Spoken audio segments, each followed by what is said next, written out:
people are talking me down, beautiful woman. You try to tell me what's right, the road gets longer. You turn all grey into white. Oh, and all the things I didn't say, there's wrecking balls inside my brain. Standing tall with all my faith, empty voices in my head, and they will always be around until I found the one again.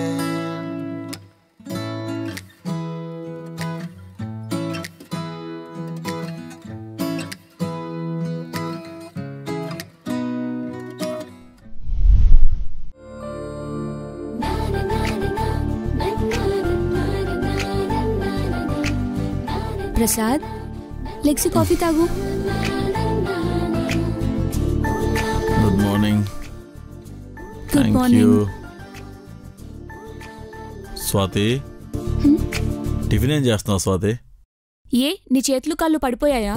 నువ్వు చేసుకోలేవా? కావాలంటే బయటికి వెళ్ళి తిను. ఇంతసేపు బానే ఉన్నావు కదే, sudden గా చంద్రముఖిలో మారిపోయావేంటి? ఎవడ్రా చంద్రముఖి?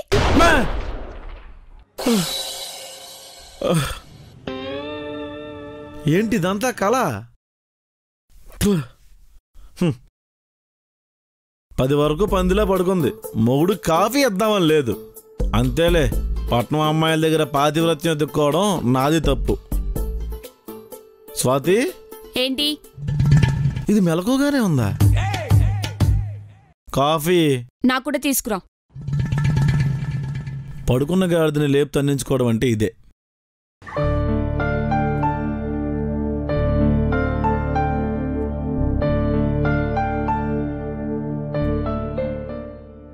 స్వాతి, స్వాతి, కాఫీ.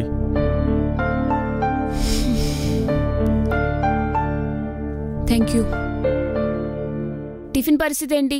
రాత్రి మిగిలిన ఇడ్లీలు ఉన్నాయి కదా, అవి డస్ట్బిన్లో పడేశానుగా.